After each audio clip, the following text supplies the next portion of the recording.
What's going on YouTube? Welcome back to my channel. Today we're going to look at a film franchise that's covered 15 years, has 33 movies and counting, and has grossed nearly $30 billion. Yes, that's a B, $30 billion at the box office. Yep, we're talking about the MCU.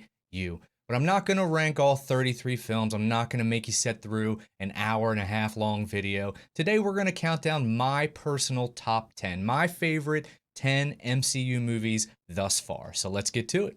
Now let's start off my list with the movie that started off the MCU. Yeah, I'm talking about 2008's Iron Man. Now I know the story compared to some of the other movies that come after seems kind of small, but that's part of the charm. I love the origin story. I love that we get to watch Robert Downey Jr., Tony Stark, Iron Man grow throughout the movie.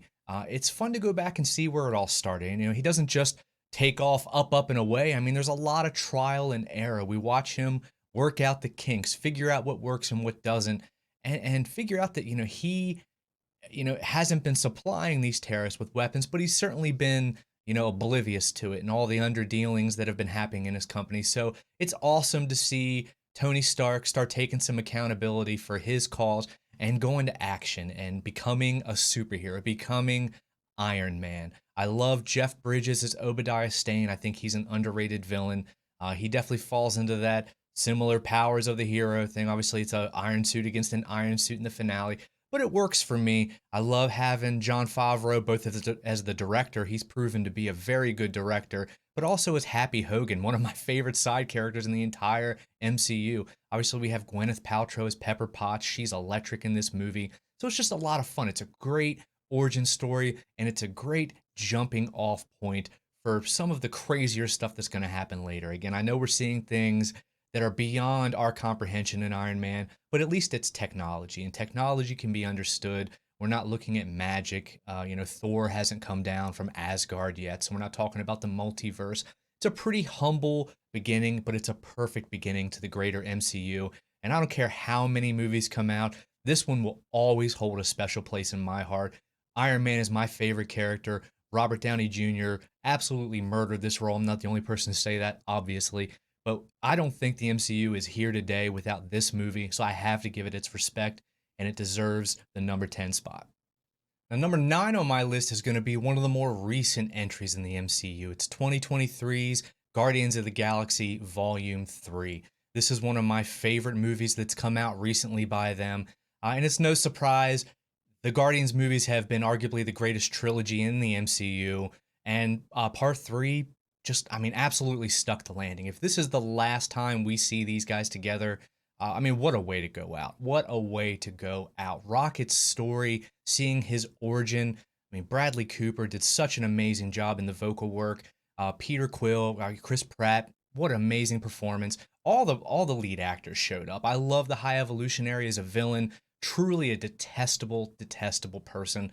It's one thing to kill people, but to hurt animals, nope, don't stand for it. But I love this story. I love all the heart and the emotion. There's still time for laughs, but really this movie is definitely pulling at your heartstrings the entire way through. It's only the second MCU movie to make me weep like a baby. I definitely felt everything that James Gunn wanted me to feel throughout the entirety of this movie. Of course, the music hits. The soundtrack is amazing, as always. Again, all the acting, all the action, especially the hallway action scene. If I ever do a top 10 action sequences for the MCU, you better believe that hallway fight scene is going to be on the list because it was badass. Some of the angles and cuts that they made, beautiful. Beautiful stuff. I love it. I love this movie. Again, it's kind of painful to go back and watch because it is so... it definitely makes me sad. Same reason I don't watch Endgame that much. As great as the movie is, I just don't like feeling like that all the time. So I have to be in the mood to watch it. But when I am, nothing else hits quite as well as Guardians of the Galaxy Volume 3. What a way to go out for our heroes. I never thought in a million years I'd get so attached to these characters that I never heard of.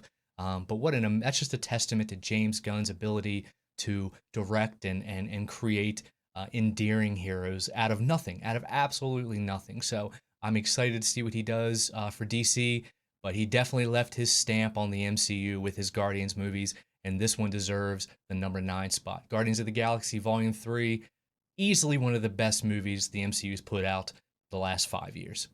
Number 8 is Black Panther. Now, this movie was a global sensation. It grossed over $1 billion, which puts it just behind the 4 Avengers films and Spider-Man No Way Home.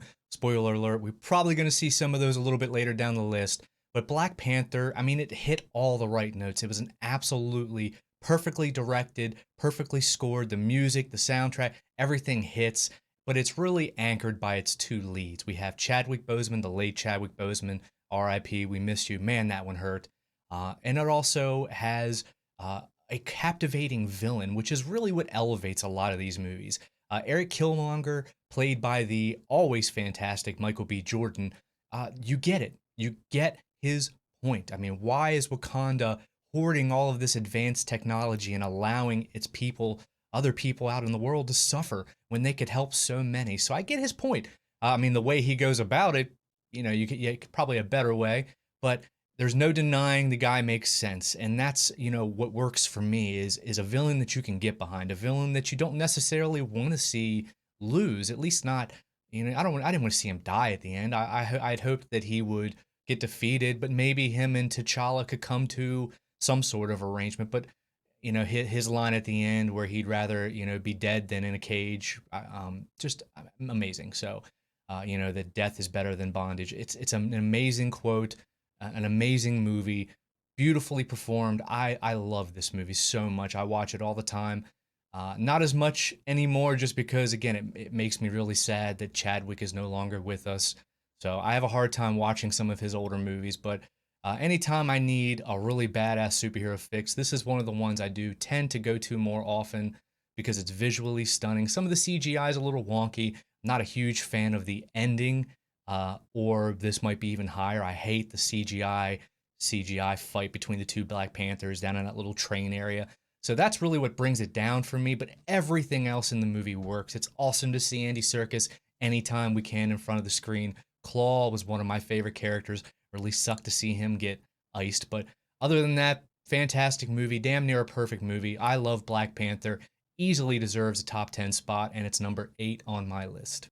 Number 7 is Guardians of the Galaxy Volume 1. Now, if you want to talk about a movie that came out of nowhere, I had zero expectations for this movie because I had never heard of any of these characters, but up until then, the MCU was fairly consistent with its quality. So I went and saw it, and I was absolutely blown away. I mean, from the very intro, this could be the best intro in the entire MCU.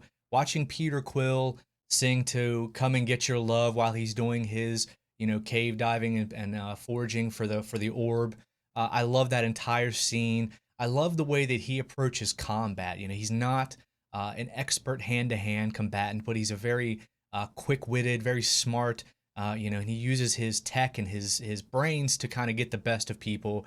So that's fun to watch. And then put that up against, obviously we have 2 powerhouses in Groot and Drax the Destroyer. And then we have 2 master assassins in Gamora and Nebula, who really are just that damn good. And then we got Rocket, who's a little raccoon who is just so much smarter than everybody else and uses his advanced tech. So you have a lot of different fighting styles, a lot of different personalities. It's fun to watch them all come together. It is kind of forced the way that everybody's put together so very quickly, but I mean, you don't want to waste a lot of time. So I love how they all meet. They're all at the prison, watching them escape. That entire bit is a lot of fun. Well, watching them go to nowhere, meet the Collector. I mean, Benicio del Toro in a small cameo, amazing. Hell, you got Glenn Close as Nova Prime. John C. Reilly's one of the Nova officers. I love Lee Pace as Ronan. I mean, they don't give Ronan a lot to do, but I think he has a pretty good introduction scene. He's definitely menacing enough. Had you give him a little bit more time, I think he could have been a really great villain. But the movie's just great. And Michael Rooker as Yondu. There's so many amazing characters, and that's really what these movies are about. Is the characters, the character work, the story, and from the beginning to the end, Guardians might have the best 3-arc movie in any of them. I would say it's definitely in the top 3 of my favorite trilogies in the MCU. So, and it starts here, 2014's Guardians of the Galaxy, one of the best movies, and it's number 7 on my list. Number 6 is Captain America: The Winter Soldier. A superhero spy movie? Sign me up. I love that this movie does feel completely different than any other film in the MCU. It has a different vibe, a different feel. It does feel kind of like an espionage, spy movie where Captain America is trying to uncover the dirty secrets of Shield. Come to find out, they've been infiltrated and taken over by Hydra. So it's a hell of a story. And then you throw in the Winter Soldier himself, played brilliantly by Sebastian Stan. If you didn't know that that was Bucky, would have been a hell of a reveal. Obviously, most of us did know that that was Bucky, but every scene that he's in, you just can't take your eyes off the movie screen. The sound design, the music, the score. Every time he hits that kind of like screechy noise, I mean, it's kind of chilling. It makes him feel almost like a murder, like a serial killer. It's crazy, Michael Myers-esque, a guy behind the mask with the dead eyes. So I love his metal arm, the scene where he turns around and catches the shield. Absolutely badass. This has some of the best choreographed hand-to-hand fights in the entire MCU. All of Cap and Bucky's fights against one another are perfection. You throw in Black Widow, again, another element, and then we get Nick Fury and Robert Redford. Come on now, guys. This movie probably should be higher on the list, but I have five more that I enjoy just a little bit more. But there's no denying this one could be top three, top two, somebody's favorite. I get it. I love Captain America: The Winter Soldier. If there is a trilogy that's better than Guardians of the Galaxy, it's probably Captain America's trilogy. Now he gets a faux Avengers movie in there, so it's kind of cheating. But I love all three of his movies, and this is probably this might be the best one. From a narrative, writing standpoint, this might be the best written, the best acted movie in the MCU, and it easily deserves number 6 on my list. If not just for the freaking elevator scene alone. I mean, how many times have you watched that? Probably 100, 200. Such a badass scene. Captain America: The Winter Soldier, number 6. Now, kicking off my top 5 is Thor Ragnarok. Now, this is easily the funnest and most enjoyable romp in the entire MCU. There's a reason that Taika Waititi hype train got so big. Definitely dropped down a little bit after Love and Thunder, but we were all so impressed with what he was able to accomplish in this movie. If there's an intro that might rival Guardians of the Galaxy, it's probably this one. I love the introduction with Surtur and Thor, just his comedic timing. Chris Hemsworth comedic timing, it was perfect. And then you get a really awesome action sequence. We meet Scourge, we meet the freaking Grandmaster, Jeff Goldblum, come on, Carl Urban, Tessa Thompson's Valkyrie is an amazing addition.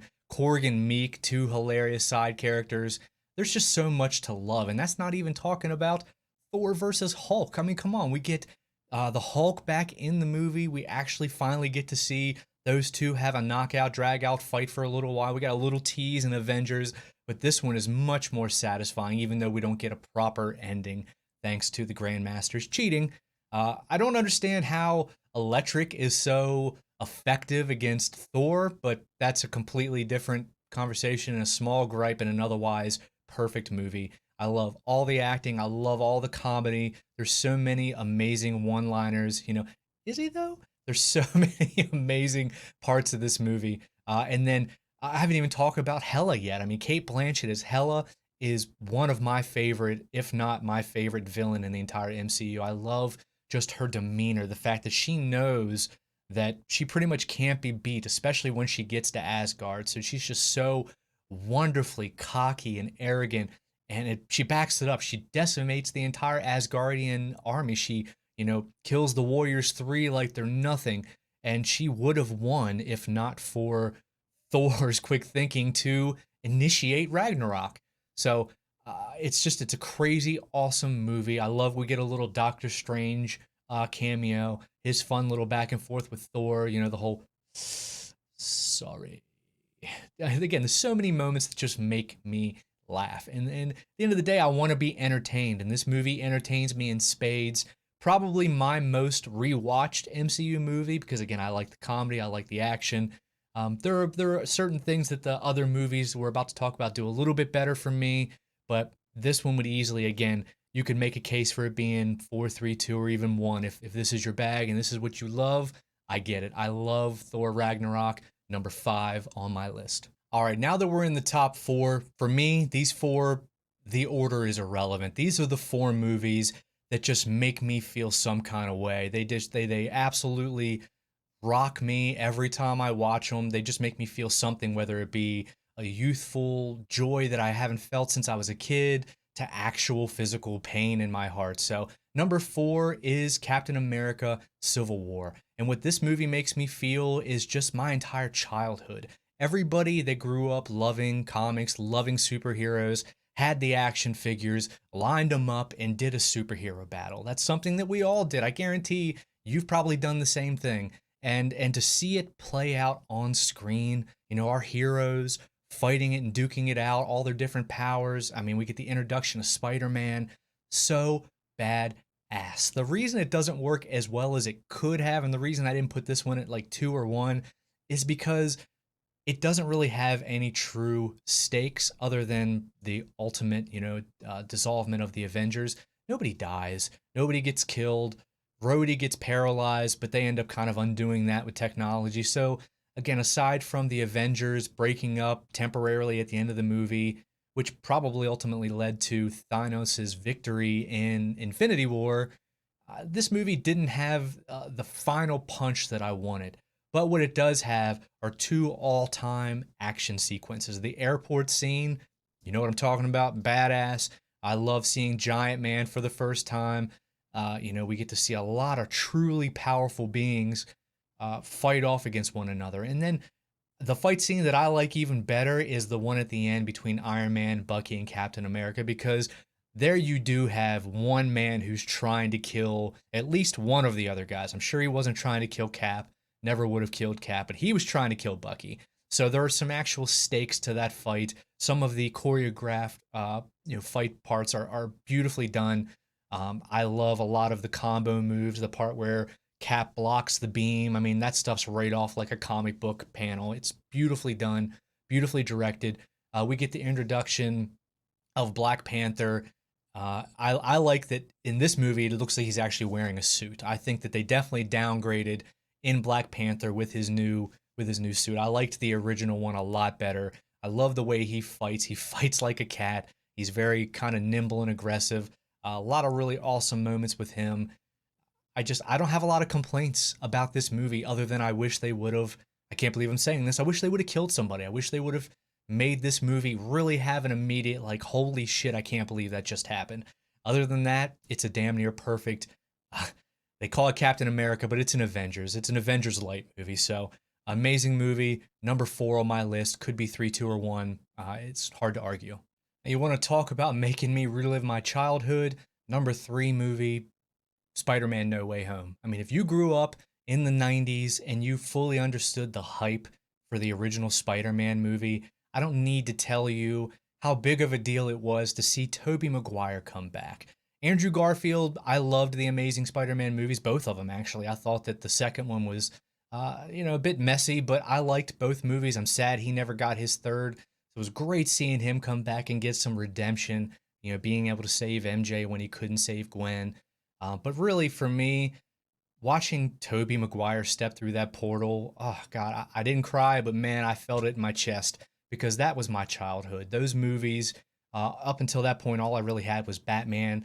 So I was absolutely so stoked for Spider-Man when it came out in 2000. And again, seeing all the villains back. I mean, we got Alfred Molina's Doc Ock, who was brilliant and arguably the best Spider-Man movie ever. Willem Dafoe as Green Goblin. He's better.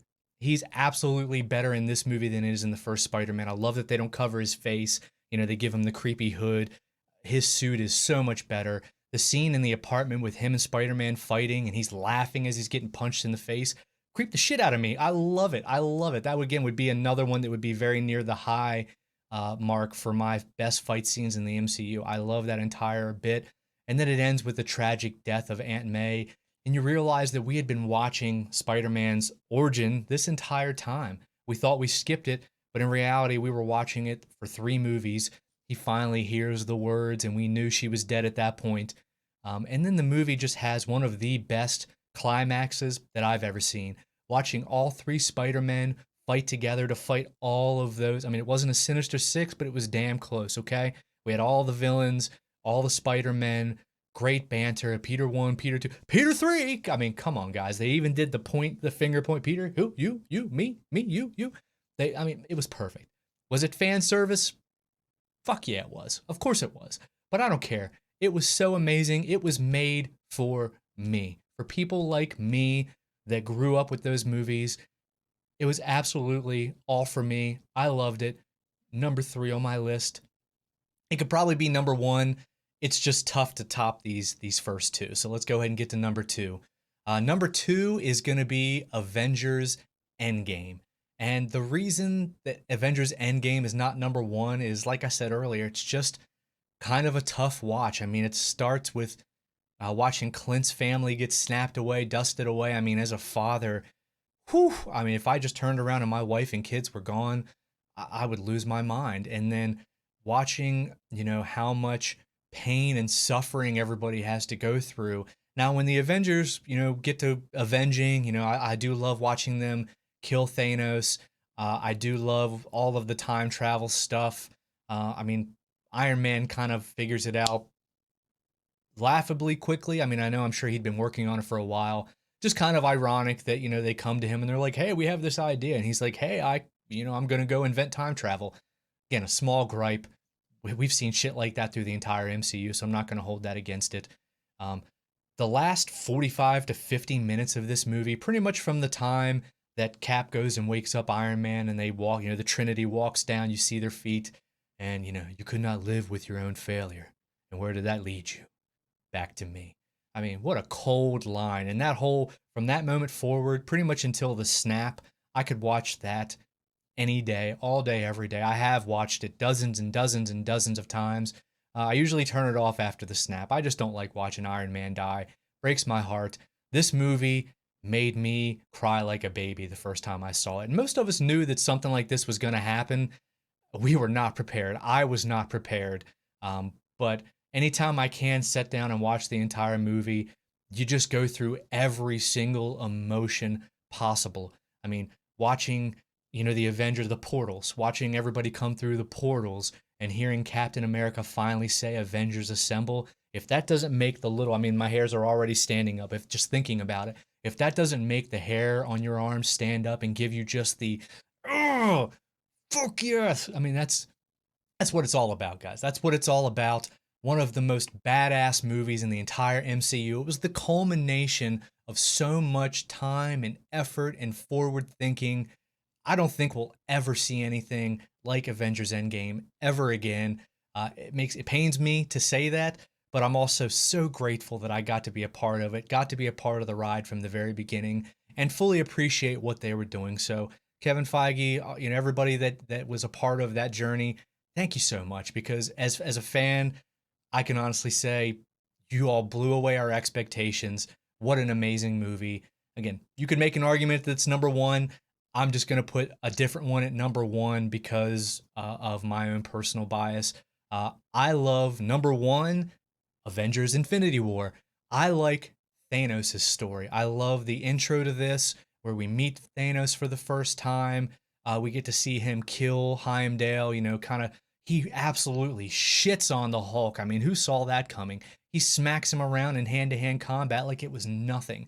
And that's when we really knew what he was capable of. I knew he already had one of the stones, the Power Stone, but he didn't use it. You didn't see it glowing, so he was just murking him with just his own skill and experience.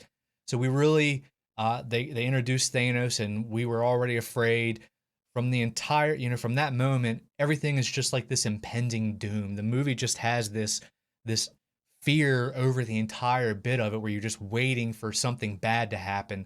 Again, I love the entire sequence with Doctor Strange, the Hulk, and Iron Man, where Ebony Maw, I believe it's called Obsidian, come down and they have a little fight scene. Spider-Man shows up, hitches a ride on the ship. There's just so many awesome moments. You bring in the Guardians of the Galaxy for the first time. So cool, so cool. And they do a good job of balancing it all. Just about the time you're sick of spending time with, a certain group of people, you're like, okay, what's going on here? We jump across and we find out.